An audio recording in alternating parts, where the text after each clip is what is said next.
समाचार। तो देखिए आज के मुख्य समाचार की पहली बड़ी खबर। इसरो 13 जुलाई को लॉन्च कर सकता है चंद्रयान 3। अगर चांद पर लैंडिंग कामयाब हुई तो भारत ऐसा करने वाला दुनिया में चौथा देश होगा। जी हां, भारत का चंद्रयान 3 13 जुलाई को दोपहर 2:30 बजे लॉन्च किया जा सकता है। न्यूज एजेंसी PTI ने इसरो के अधिकारियों के हवाले से ये जानकारी दी है। हालांकि इसरो चीफ S सोमनाथ ने न्यूज एजेंसी ANI से कहा है कि इसे 12 जुलाई से 19 जुलाई के बीच लॉन्च होना है। कुल मिलाकर आसान शब्दों में कहें तो अगले महीने चंद्रयान 3 के लॉन्च होने की पूरी संभावना है। बताया गया है सारे टेस्ट पूरे हो जाने के बाद लॉन्चिंग की सही तारीख की घोषणा आधिकारिक तौर पर कर दी जाएगी। वहीं बताया गया अगर चंद्रयान 3 का लैंडर चांद पर उतरने में सफल हो जाता है तो भारत ऐसा करने वाला दुनिया में चौथा देश बन जाएगा। इससे पहले अमेरिका, रूस और चीन ही ऐसा कर पाए हैं। दोस्तों वैसे आप नहीं जानते हैं तो आपको इन शॉर्ट में बता दें कि चंद्रयान 2 मिशन को 12 जुलाई 2019 को यानी कि अभी से लगभग 4 साल पहले लॉन्च किया गया था। फिर करीब 2 महीने के बाद 7 सितंबर 2019 को चंद्रमा के साउथ पोल पर उतरने की कोशिश कर रहा विक्रम नाम का लैंडर दुर्घटनाग्रस्त हो गया था। तो उसी के बाद से ही चंद्रयान 3 मिशन की तैयारी चल रही है और अब ये तैयारी लगभग पूरी हो गई है। उम्मीद है इस बार हम ये बड़ा रिकॉर्ड बना लेंगे। देखिए अगली खबर। उत्तराखंड बनेगा नजीर। अगस्त के महीने से पहले लागू हो सकता है यूनिफॉर्म सिविल कोड कानून, यानी कि उत्तराखंड इसे लागू करने वाला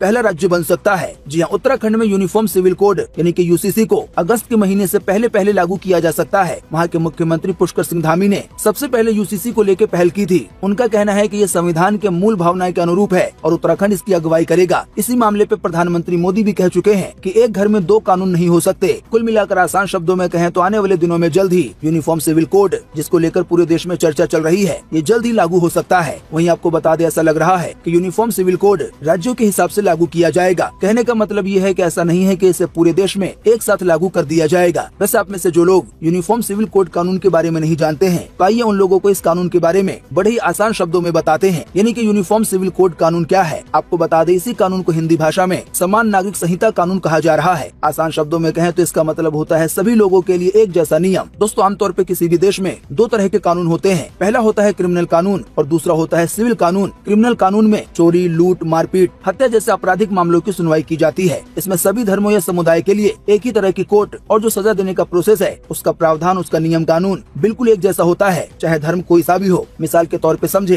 कि अगर किसी ने चोरी की तो इस चोरी के अपराध में कोर्ट सजा सुनाते समय इस बात का ख्याल नहीं करेगा कि जिसको सजा दी जा रही है वो हिंदू है, मुस्लिम है, सिख है, ईसाई है, जैन है, बौद्ध है या कोई और है। यानी कि कत्ल हिंदू ने किया है या मुसलमान ने, अपराध में जान गंवाने वाला हिंदू था या मुसलमान, इस बात से FIR या फिर सुनवाई पर या सजा वगैरह पे कोई अंतर नहीं पड़ता। वहीं सिविल कानून में सजा दिलवाने के बजाय सेटलमेंट या मुआवजे पे जोर दिया जाता है। मिसाल के तौर पे 2 लोगों के बीच प्रॉपर्टी का विवाद हो गया है। अब उन्हीं में से किसी एक ने मानहानि का दावा कर दिया या पति पत्नी के बीच कोई मसला पैदा हो गया है, कोई परेशानी हो गई है, तो ऐसे मामलों में कोर्ट सेटलमेंट करता है, यानी कि मामलों को सुलझाने की कोशिश करता है। यानी कि दोनों पार्टियां एक हो जाएं, अब वो चाहे पति पत्नी हो या फिर 2 भाई हो या कोई और हो जिनका प्रॉपर्टी में विवाद हो रहा है। वहीं इस तरह के कानून में पीड़ित पक्ष को यानी कि जिसके साथ जुल्म हुआ है उसको मुआवजा दिलवाया जाता है। वहीं आपको बता दें सिविल कानूनों में परंपरा, रीति रिवाज और संस्कृति की खास भूमिका होती है। यानी कि इस तरह के मामले की सुनवाई करते हुए कोर्ट इन सभी चीजों को देखा जाता है सिविल कोड कानून में। वैसे आप नहीं जानते हैं तो आपको बता दें शादी ब्याह या फिर तलाक या संपत्ति से जुड़ा मामला इसी सिविल कानून के अंदर आता है। जैसा कि शायद आप जानते होंगे इंडिया में अलग अलग धर्मों में शादी, परिवार और संपत्ति यानी कि प्रॉपर्टी से जुड़े मामलों में रीति रिवाज, संस्कृति और परंपराओं का खास महत्व है। किसी एक धर्म में संपत्ति का बंटवारा अलग तरह से होता है तो किसी एक धर्म में शादी या तलाक का रूल कुछ और है। तो अभी तक आप नहीं जानते हैं तो आपको बता दें अभी तक मुस्लिमों में शादी या संपत्ति का बंटवारा मुस्लिम पर्सनल लॉ के जरिए होता है। वहीं हिंदुओं की शादी हिंदू मैरिज एक्ट के जरिए होती है। इसी तरह ईसाइयों और सिखों के लिए भी अलग पर्सनल लॉ है, यानी कि धर्म के हिसाब से कानून बने हुए हैं। पर दोस्तों जो यूनिफॉर्म सिविल कोड कानून आने वाला है उसके जरिए पर्सनल लॉ को खत्म करके सभी के लिए एक जैसा कानून बनाए जाने की मांग की जा रही है। यानी कि भारत में रहने वाले हर नागरिक के लिए निजी मामलों में भी एक जैसा कानून होगा, चाहे व्यक्ति का धर्म या जाति कुछ भी हो। एक और मिसाल से आपको ये कानून बड़ी आसानी से समझ में आ जाएगा। जैसे कि अभी पर्सनल लॉ कानून के तहत मुस्लिम पुरुष 4 शादी कर सकते हैं, लेकिन हिंदू मैरिज एक्ट के तहत पहली पत्नी के रहते हुए दूसरी शादी करना अपराध है। यानी कि फिलहाल अभी तक हिंदू मुस्लिम यानी कि दोनों धर्मों में शादी का जो कानून है वो अलग अलग है। लेकिन जब यूनिफॉर्म सिविल कोड कानून लागू हो जाएगा तो उस कानून में जो नियम बनाया गया होगा शादी के लिए वो मुस्लिम पुरुष के लिए भी एक होगा और हिंदू पुरुष के लिए भी वही होगा। अभी आपकी स्क्रीन पर एक लिस्ट दिखाई जा रही है। इस लिस्ट में इस बात की जानकारी दी गई है कि सिविल कोड कानून के तहत कौन कौन से मामले आ सकते हैं।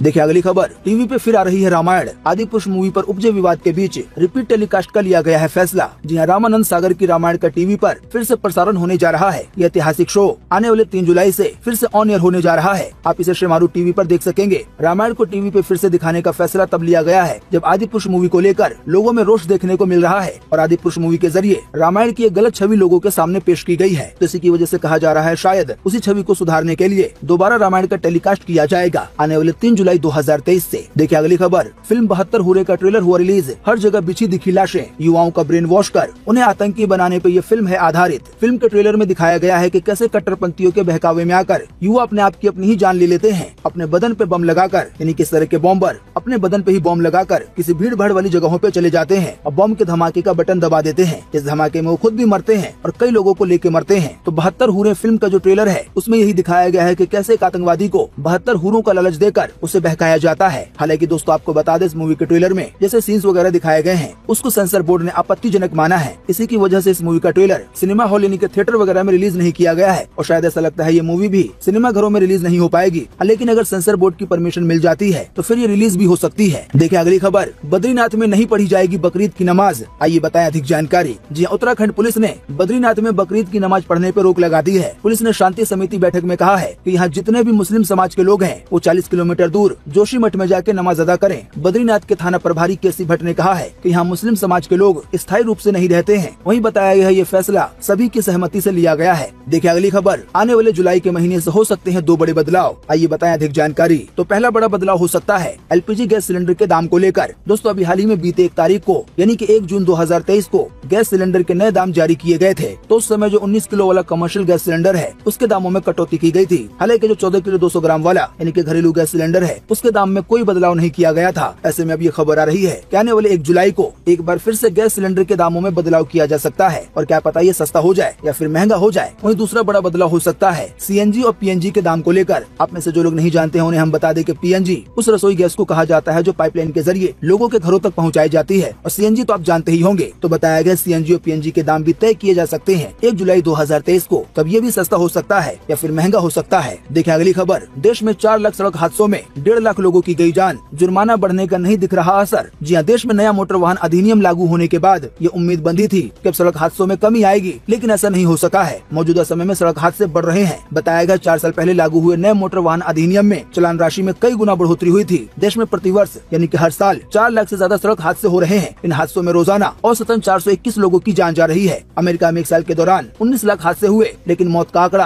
केवल 36,560 था। तो आप देख सकते हैं कि जो जान जाने का आंकड़ा है उनमें कितना ज्यादा फर्क है। आसान शब्दों में कहें तो अमेरिका में सड़क हादसों के कारण 1 साल में लगभग 36,000 लोगों की जान गई है, लेकिन वहीं अपने इंडिया में 1.5 लाख लोगों की जान गई है। हालांकि ये बात अलग है कि अपने देश की जनसंख्या वहाँ से काफी ज्यादा है, लेकिन कुल मिलाकर ये कहा गया है कि अभी हाल ही में कुछ साल पहले नए मोटर कानून के तहत जो जुर्माना की राशि, चालान की राशि कई गुना कर दी गई थी, उसका कोई खास असर देखने को नहीं मिल रहा है। दुर्घटनाएं कम नहीं हो पा रही हैं और जो मौत का आंकड़ा है वो तो वैसे ही बना हुआ है या उल्टा ये आंकड़े बढ़ते ही जा रहे हैं। देखिए अगली खबर, बेटों ने हथौड़े से तोड़े मां के हाथ पैर, बचाने आए पिता को भी जमकर पीटा, बहुओं और बच्चों ने भी की मारपीट। जी राजस्थान के अलवर जिले के बीबी रानी थाना इलाके के खेड़ा गांव में एक दिल दहला देने वाला मामला सामने आया है, जहां 2 कलयुगी बेटों ने जमीन अपने नाम करवाने के लिए मां के साथ हैवानियत की सभी हदें पार कर दी हैं। बताया गया आरोपी बेटों ने पत्नी और बच्चों के साथ मिलकर पत्थर तोड़ने वाले हथौड़ों से मां के दोनों पैर और हाथ तोड़ दिए, साथ ही मारपीट कर पिता को भी घायल कर दिया। बुजुर्ग दंपत्ति को अलवर के सामान्य चिकित्सालय में भर्ती कराया गया है। घायल वृद्धा महिला की बेटी बीना ने बताया है कि उसके पिता उदय चंद मेघवाल, जिनकी उम्र 65 साल है और जो मां है उनकी उम्र 60 साल है। दोस्तों आप सोच सकते हैं कि जो कि बुजुर्ग की कैटेगरी में आते हैं उनके साथ कलयुगी बेटों ने कैसा हश्र किया है। जाहिर है इन लोगों पर यानी कि बेटों पर कड़ी कार्रवाई की जाएगी ऐसी उम्मीद है। बाकी दोस्तों आप भी इस वीडियो के नीचे कमेंट बॉक्स में कमेंट करके बताएं कैसे बेटों को लेकर आपका क्या कहना है। देखिए अगली खबर, त्रिपुरा में जगन्नाथ रथ यात्रा में 7 लोगों की गई जान, 18 लोग झुलसे, हाई टेंशन तार की चपेट में आ गया था रथ। जहाँ त्रिपुरा के ऊनाकोटी जिले में बीते बुधवार शाम इस्कॉन मंदिर की ओर से निकाली जा रही जगन्नाथ यात्रा का रथ हाई टेंशन तार की चपेट में आ गया। इससे 2 बच्चों समेत 7 लोगों की जान चली गई है, वहीं 18 लोग घायल हो गए हैं। देखिए अगली खबर, आदिपुरुष मूवी पे बोला हाई कोर्ट, फिल्म को पास करना है ब्लंडर, अगर कुरान पे ऐसी फिल्म बनाई होती तब देखते क्या होता। जी हाँ, इलाहाबाद हाई कोर्ट के लखनऊ बेंच ने बीते बुधवार को फिल्म आदिपुरुष के आपत्तिजनक डायलॉग के मामले में लगातार तीसरे दिन सुनवाई की। कोर्ट ने कहा कि जिस रामायण के किरदारों की पूजा की जाती है उसे एक मजाक की तरह कैसे दिखा दिया, वहीं फिल्म को सेंसर बोर्ड ने पास कैसे कर दिया। फिल्म को पास कर देना एक ब्लंडर है। फिल्म मेकर्स को तो सिर्फ पैसे कमाने हैं क्योंकि पिक्चर हिट हो जाती है। वहीं कोर्ट ने यहाँ तक कहा